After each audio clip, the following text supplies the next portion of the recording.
અરવલ્લી જિલ્લાના શામળાજી પોલીસે જીવતા કારતૂસ સાથે એક શખ્સને ઝડપી પાડ્યો છે। અમદાવાદ કે તેની આસપાસના વિસ્તારમાં લૂંટની ઘટનાને અંજામ આપે તે પહેલા જ પોલીસનું તેડું આવી પહોંચ્યું હતું અને પોલીસ દ્વારા તેની ધરપકડ કરાઈ છે।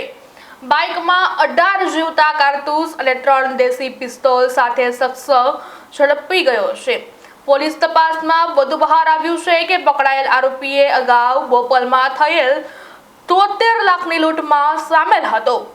બનાવ વખતે ફાયર આર્મ્સનો પણ ઉપયોગ કરાયો હતો। ઉત્તર પ્રદેશથી 2 દિવસ અગાઉ નીકળેલા આ શખ્સને પોલીસે ચેકિંગ દરમિયાન ઝડપી પાડ્યો હતો અને અન્ય 3 શખ્સોને પકડવા પોલીસે એસઓજી સહિત અલગ અલગ ટીમો બનાવી આરોપીને પકડવા ચક્ર ગતિમાન કર્યા હતા।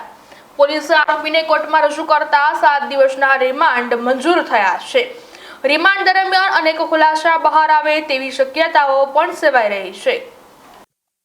એક શંકાસ્પદ બાઇક પોલીસને ધ્યાને આવેલું, વધારે ડીપમાં પૂછપરછ કરતા એણે ગોળ ગોળ જવાબ આપ્યા હતા, એટલે એને કારણે થઈને આખું બાઇક ચેક કરતા એ બાઇક સવાર જે હતો બિરેન કરીને એ ઉત્તર પ્રદેશના ફરુખાબાદથી બાઇક લઈ અને 2 દિવસ પહેલા નીકળેલો અને લૂંટના ઈરાદે અમદાવાદની આજુબાજુ અથવા અમદાવાદ સિટીમાં ક્યાંય લૂંટ કરવાના ઈરાદે એ 4 લોકો એક સાથે નીકળેલા અને એમની પાસેથી અમે 3 કટ્ટા દેશી ઇન્ડિયન મેડ ગન અને 18 જીવતા રાઉન્ડ કબજે કરેલા છે।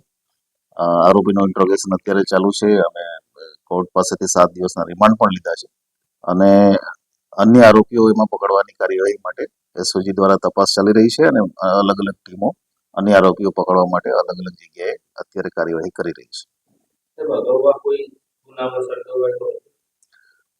જે આરોપી અમે બિરેન પકડ્યો છે એ આરોપી અગાઉ અમદાવાદ બોપલ ખાતે જાન્યુઆરી મહિનામાં 2025માં 73 લાખની લૂંટ, જેમાં ફાયર આર્મ્સનો પણ ઉપયોગ થયેલો છે, વિથ આર્મ્સ એક્ટ છે।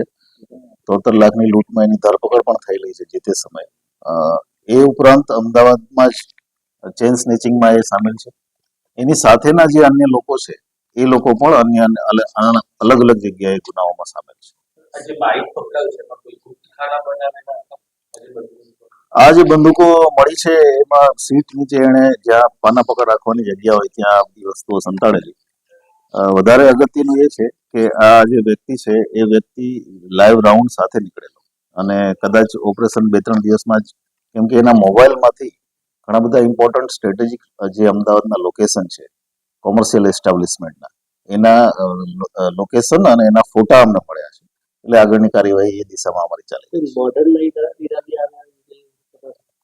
હજી સુધી ઇન્ટ્રોગેશનમાં એવું દેખાયું નથી, પણ એવું બની શકે છે। અમે અમદાવાદ પોલીસ સાથે પણ સંપર્કમાં છીએ આ બાબતે અને જો અન્ય આરોપીઓ વધારે પકડાય તો વધારે ડિટેલ આમાં આવી શકે।